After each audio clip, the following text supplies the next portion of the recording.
Hello, everyone, and welcome to another edition of Tim's Takeaways.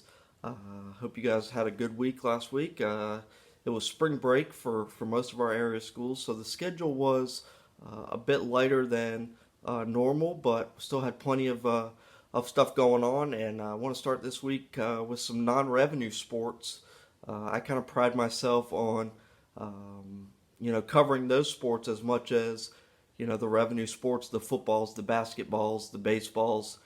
I love getting out to as many tennis and golf matches as possible, cross country meets, track and field events, and that's kind of where I feel like I separate myself from the other media members in the area and across the state that like to just focus on the revenue sports. I like to give everybody as much coverage as possible because I was a non revenue sport athlete in high school. I played tennis and also wrestled, so I understand that those athletes don't often get as much media attention as the bigger sports, the more popular sports. So, when I got into journalism, my goal was to focus on those sports as much as the big sports because everybody's working just as hard. So we'll start this week with some boys tennis, and there was a huge match last week over at Hoggard featuring the Vikings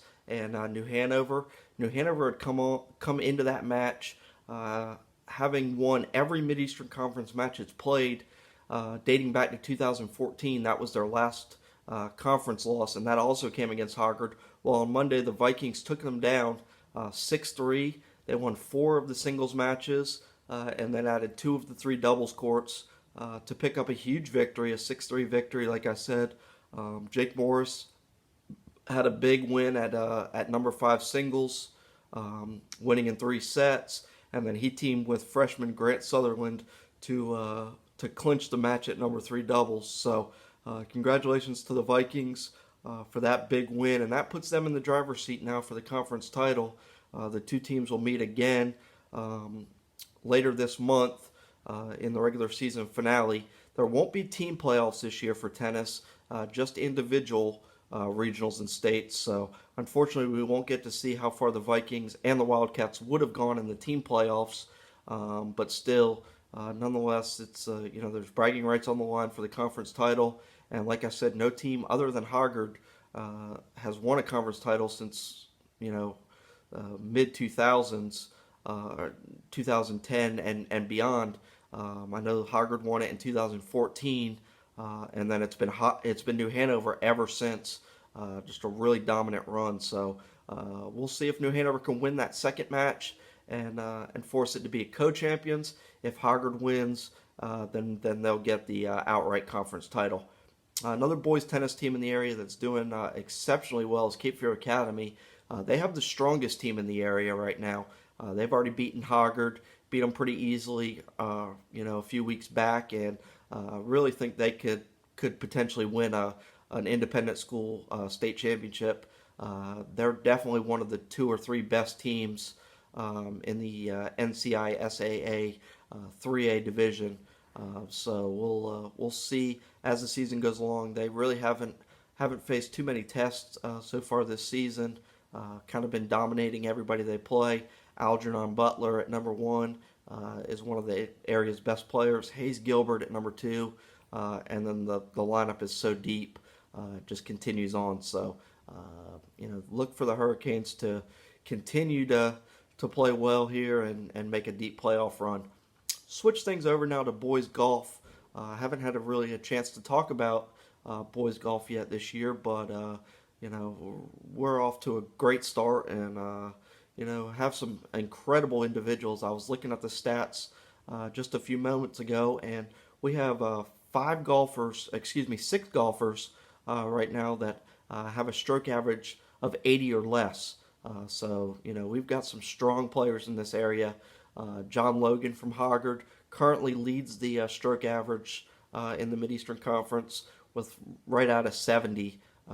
So he's really been good. He shot a 68 a couple weeks ago, which is one of the best scores that we've had here in the area in several years.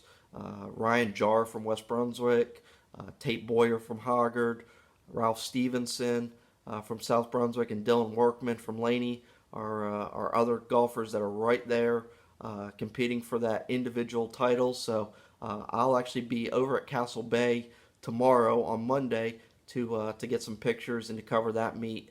I think that meet has Ashley, Hoggard, Laney, and Topsail will be competing in that one. So I'll be over there to get my first look at some of these golfers and to get some pictures. And then we've got the conference championships coming up in just a couple weeks. On the girls golf side, Grace Holcomb from Laney has just been dominating, the area. She's won every match that she's competed in and really hasn't been challenged this year.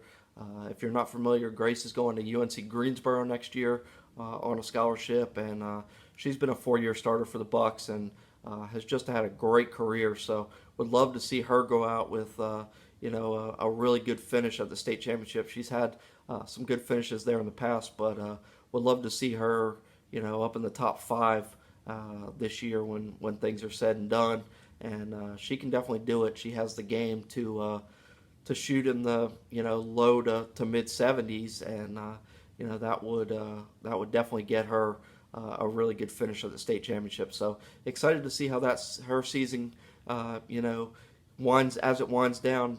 Excited to see how she progresses and how she finishes out her really illustrious high school career. The football playoff brackets came out yesterday. If you didn't get a chance to see them, with the way the brackets are set up this year, they took away a round.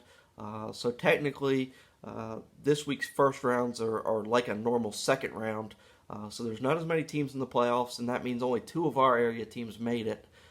Unbeaten Hoggard is in the 4 AA bracket, and then West Brunswick, which just has the 1 loss to Hoggard, is in the 3 AA bracket. It was random draw for the seeds, like it's been for every sport, and Hoggard and West Brunswick both drew 3 seeds, which means that they open at home this Friday night. We know West Brunswick will host Chapel Hill at 6:30. A time has not been announced for the Hoggard-Leesville Road game, but the state says it'll either be at 6:30, 7, or 7:30. The teams can agree upon either a 6:30 or a 7 o'clock start time. If they don't agree, then it'll go to 7:30. I would imagine that it'll probably be a 6:30 or a 7 start, but we should know something here in the next day or two about what time that game starts. Ticket information for both of those games, I'm sure will be available online on their social media, but it'll be tough, I would think, to get tickets to either of those games because they're going to offer the parents of the football players and the cheerleaders and the band members the first opportunity to buy tickets. So check those social media outlets to see if there's any available tickets left. I'll try to put something out if I see something that says it'll go out to the public, but I wouldn't expect many tickets. So if you're just a person in the community that doesn't have a child on the team or on the cheerleading squad or in the band, I wouldn't expect to be able to get a ticket. It'll be tough. So, but I'll be providing plenty of updates. I'll probably end up at Hoggard this Friday night. I haven't made a final decision on that, but that's most likely where I'll be, and I'll be providing plenty of updates. And then obviously I'll have a recap from the other game, whichever one I'm not at, in the daily roundup on Friday night, and then you probably will check it out on Saturday morning. But that's it for now.